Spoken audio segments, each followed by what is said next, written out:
An identity shift is what we are looking for. At the heart of all sustainable behavior change is identity change. And so we really want to work hard on changing our inner identity and the beliefs that are attached to that. Okay, again, that's what we're going to be touching on. That's what we touched on last week, and we're going to be following through this week with some practical steps. We want to go from I'm trying to do this to this is who I am.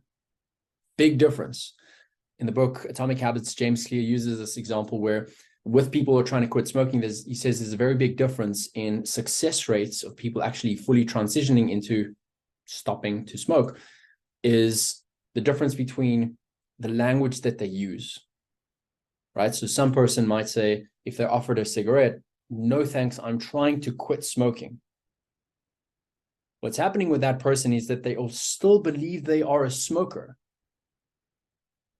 Whereas if you say, no, thank you, I'm not a smoker, this person has embraced that as an identity.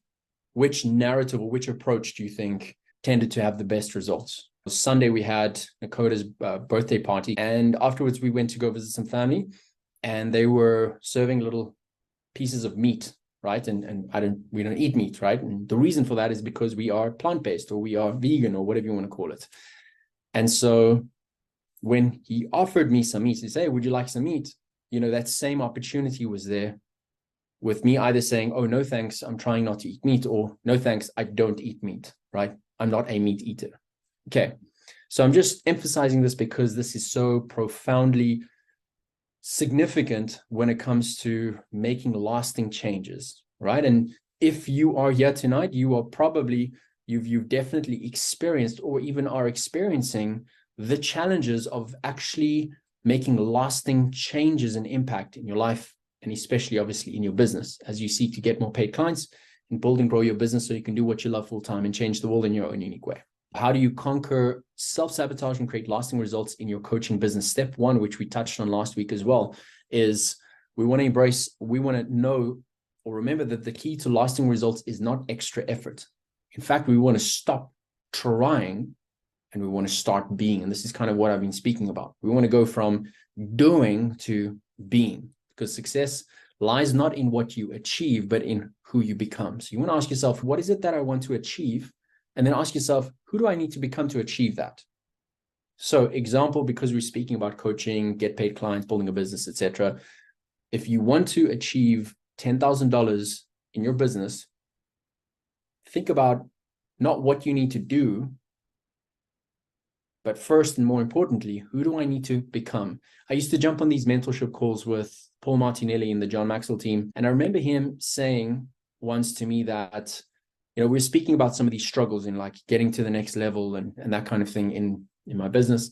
And he said, from now on, I'm going to call you $10,000 Warren, right? And anytime I refer to you or you refer to yourself, I want you to refer to yourself as $10,000 Warren. And what he was trying to do is invite me to have an identity shift, a shift in my mind rather than sharing the strategy. Okay, because I knew the strategy in many ways, right? I didn't need the strategy. I needed an identity shift. So step two is we want to break the script. Okay, so there's some kind of script that's going on in our minds. We want to look behind the behaviors and the actions, and we want to look what's underneath that, which is the programming, which is the script, right? This is our self-concept, our identity, the beliefs that we adopted over the years about who we are and how we should live. If we can fix the roots, we can change the fruits. That's what we're wanting to do here. And so on the surface are your results, which come from your actions and behaviors. That's just the tip of the iceberg. If you look deeper down, there are your beliefs and the script about your identity, who you are, your self-image, how you see yourself, and your self-esteem or self-worth, the worth that you attach to yourself.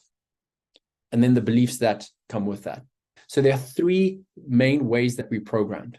And so the first way that we programmed is through verbal programming, right? There are these things that we hear, or these things that we're told as we're growing up, right? Things like money doesn't grow on trees, right? Or rich people are greedy, or children should be seen and not heard, or selling is bad. And these little innocent sayings that we hear over and over again, these are things that we tend to kind of adopt as our own truths without even thinking about it. We just adopt them, that this is just the way it is. For example, because I grew up in a household where money was not abundant, as many of you know, I frequently heard the phrase, we can't afford it, we can't afford it, we can't afford it. Later, obviously, I developed this limiting belief, we can't afford it. And this idea was ingrained in my mind that money, in fact, was scarce and that I needed to work really, really hard to get more of it, right? And what do you think happened? Well, I struggled with money for the majority of my 20s. So these things that we hear tend to program us, and we want to be able to become aware of them.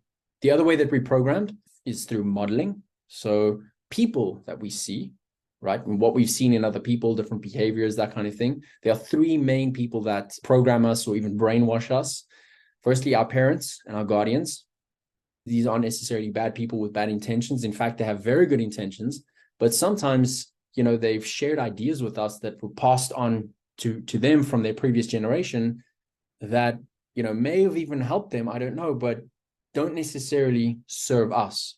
Okay. Our schooling is another one of them, right? I'm not going to go into the details and my opinions on the schooling system and so on. And the third one as well, the media, I'm not going to go into, all of that, but those are the main, culprits or the main people or mediums that program us, right? And the toughest part is that sometimes the people that we most love and look up to, despite their best intentions for us, don't always have the best advice.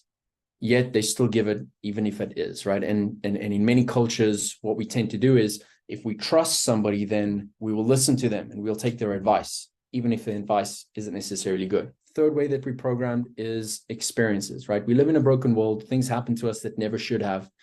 And these specific things impact us, not necessarily just because of what happened, but because of how we have perceived and experienced that emotionally, right? And the meaning that we attach to that. And as soon as that happens, there are these little stories that get formed in our minds. For example, was abused, unfortunately, by her father at a young age.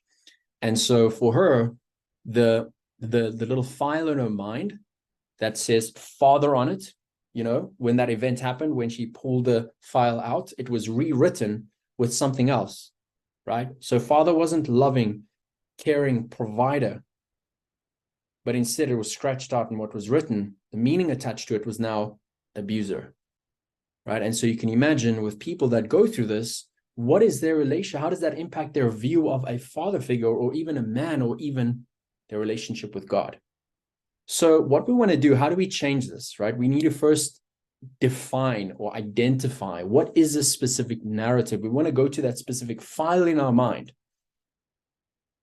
and we want to address it, right? So if it's, I'm not good enough, or I'm not certified enough, or I don't deserve this, or who's going to listen to me, or nobody else in the family has ever done this before. And we'll go through a bit of a group coaching session, yeah? And I want you to take a moment to answer some of the questions, yeah? And you're welcome to share in the microphone or in the chat. All right. And so the first one is, what's the narrative in your mind that's no longer serving you?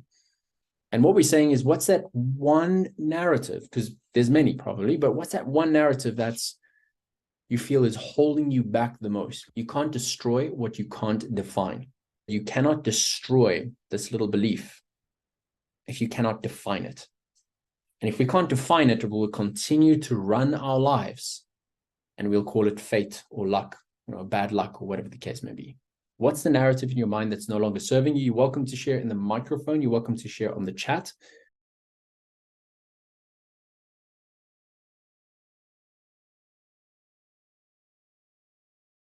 The next one is, how is this narrative holding you back?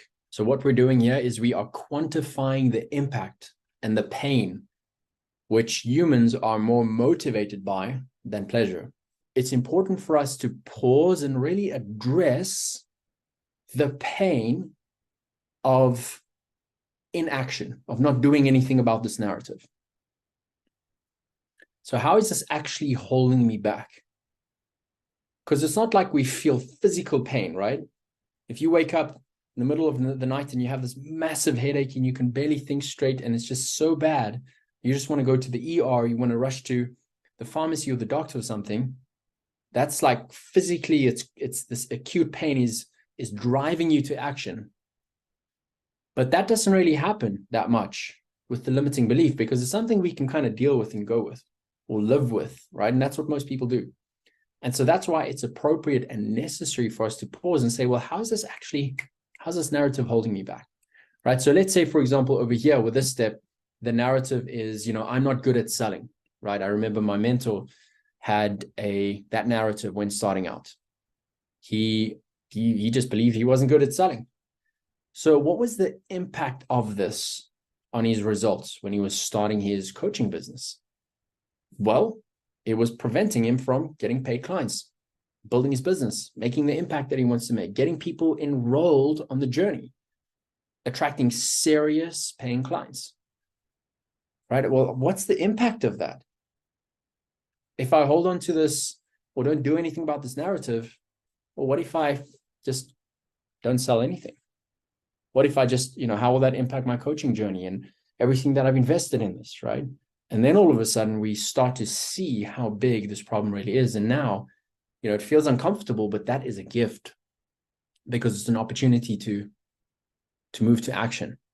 So how is this narrative holding you back? Write down, this narrative is holding me back in this way. Once we've done that, then we want to future pace ourselves. What future would I have? Or how would this impact me if I was liberated from this narrative? What's the benefit? How different would things be if you were to actually overcome this narrative? We do this especially when we're dealing with things that seem quite intangible, right? It's not physical. Like you can't see, oh, that's a car that's that big. An elephant is this big, right? These are things that are hard to define. And so these questions help us to solidify them in our hearts and our minds. Using the same narrative of, I'm not good at sales. Well, if I were able to reverse that to, I am good at sales, well, wow, I'd be able to get so many more paid clients. I'd be able to finally build my business and I'd be able to scale it and I'll be able to do what I love full time. And, I'd be able to make the impact in the world that I want to make. I'd be able to create some kind of financial legacy for my family. I'd be able to, right? I'll be able to be a leader, more of a leader in my community in this way. Okay, so you want to quantify that.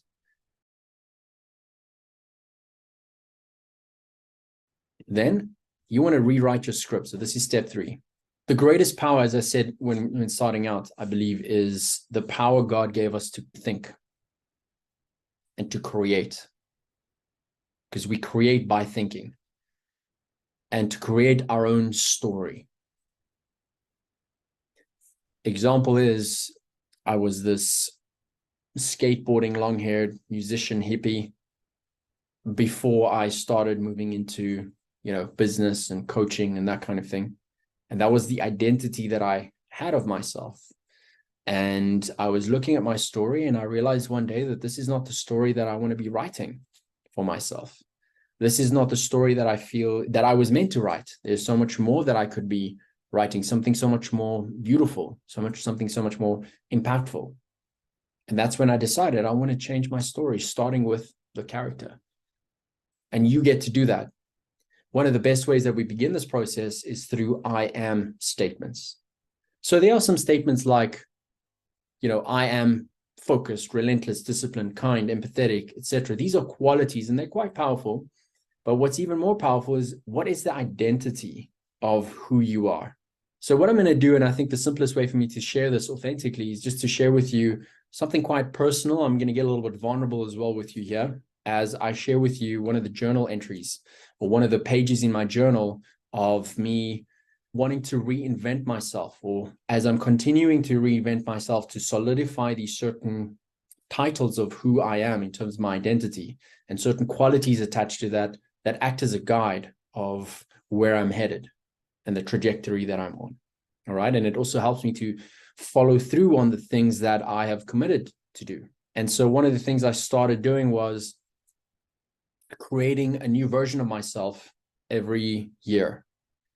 So I realized every year we have the opportunity to reinvent ourselves, right? So I'm currently 32 years old. And so this is version 3.2. And there are 5 main titles or factors that I've defined of who I feel that I am becoming and who I want to be, right? That are acting as a compass for me. I'm going to share with you the titles and what this means for me specifically, and how this guides me in my life, in all areas of my life. Right? So the first and number one most important thing for me is that I am a servant, right? I am a believer. I'm a person of faith. I'm surrendered to God's will.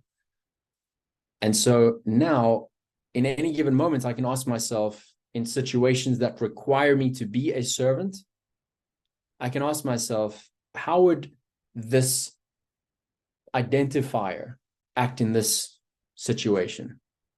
So you can kind of call upon a higher identifier for yourself in situations where you're not sure how to navigate, that apply to pretty much every area of your life. So for me personally, if I'm dealing with people, especially when you're tested, something like this can guide you and take you back, where you're just kind of tapping into that, well, who is Warren in this situation right now?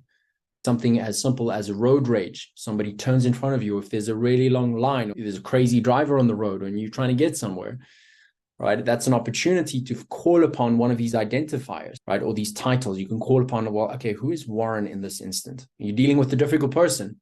How would God have me serve this person in the best possible way for the best possible outcome? That's an example. Then the next thing is that I am a priest. Basically, I'm the priest in the home. That means I'm a minister in the home. I'm the head of the home, and that means I should be the biggest servant. I'm responsible for pointing my family always to God. So this guides me in moments where sometimes there's conflict, or if I'm impatient, or if, I'm really being tested in my relationship. And this is a good opportunity for me to remind myself of who I am and what my role is here, and to follow through in that identity. So you notice these are all opportunities for identity shifts within ourselves. And what does this look like in my relationship? What does this look like in my marriage? What does this look like in my parenting? What does this look like in with my clients? What does this look like in my friend circle? What does this look like in my family? What does this look like, leader? And this one is probably more expansive in its application, and that is, I'm a leader. I serve people with integrity, with passion, with professionalism, with purpose, with authenticity, confidence, and generosity. I'm a friend. So, and this is in order, right? I'm a servant, priest, leader, and friend. I love people, and I long to connect and share God's love with people through my gifts of service and the skills that God has given me and that I'm nurturing, right? So I'm a friend to people. And then the fifth one is that I'm strong. And this is more from a physical kind of level. Like, my body is not my own first, but it's God's first. And I'm a vessel for his service, and I'll treat it accordingly with respect. I don't always get it right, obviously, but these are the high standards, or these titles, or these roles that I strive to live up to, and that make it much easier for me to live up to if I'm using them to kind of guide my thoughts and my deeds and my work. Right. So things like diet and gym. So I want to make sure, if I'm strong, I want to make sure that, or if this is my body, I want to make sure that, I'm strong, that I'm focused, that I am efficient. And so what does that mean in terms of diet? What does that mean in terms of exercise, et cetera, et cetera? Okay. So that's just an example from my own journal, an approach that I've used and that I found to be extremely transformative. And so now it's your turn to define this for you. So you're going to write your name. So for example, if it's Nikita, it's going to be Nikita version, Nikita's age, this number, point, this number. If you're 45 years old, it's going to be you version 4.5. And then try and create these identifiers for the person that you want to be, or these titles that are going to be meant to guide your actions as you're going. Some of you, it might be leader. Some of you, it might be coach.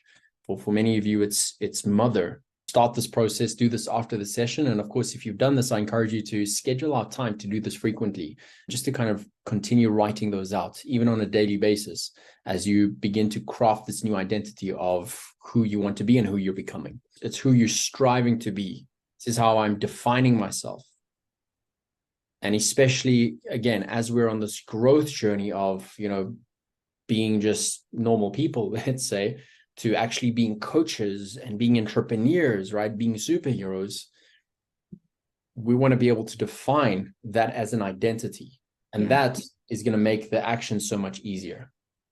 Because if I am a normal Warren trying to build my business as a coach, build my personal brand, help people, etc., I'm going to self-sabotage so much more. It's going to be so much harder for me than if I've really embraced this as my identity.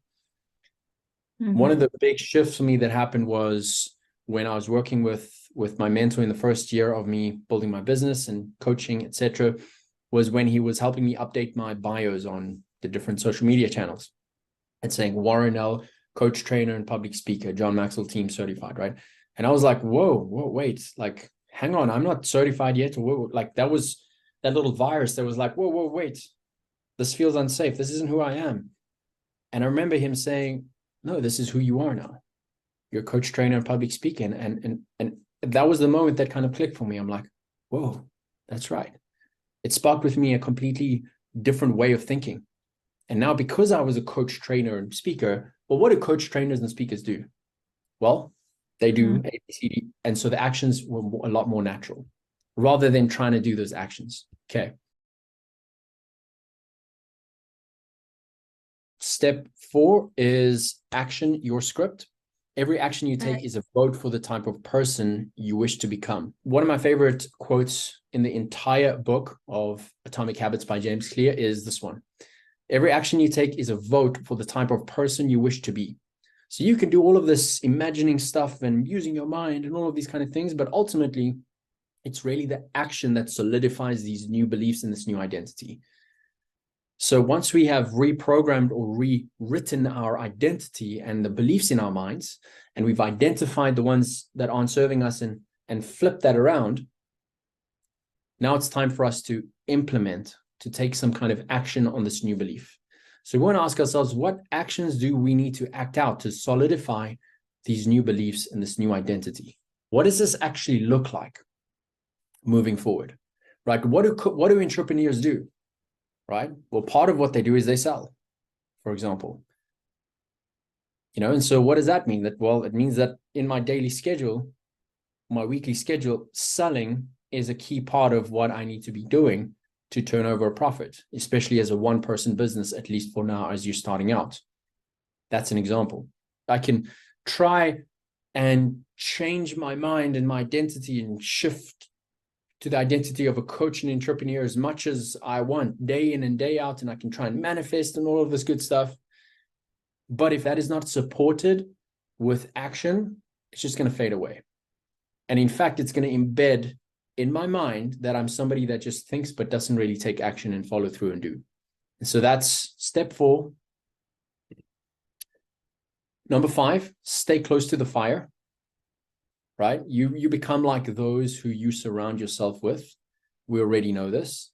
You're the average of the 5 people you spend most of your time with. There was this concept, I think, in the John Maxwell team where they said, stay close to the fire. Like, then they encouraged us to join the weekly mentorship calls. And it made a huge difference. Just being in that frequency, being in that warmth kind of really switched me on, switched us on so much more than the people that were further away from the fire. And they were like these little coals that were kind of dying out. Just notice the people that are getting the best results in any area of life or business or industry or whatever are usually those that have some kind of a community or mentorship where they gain access to this frequency. And that's why we have the superhero tribe.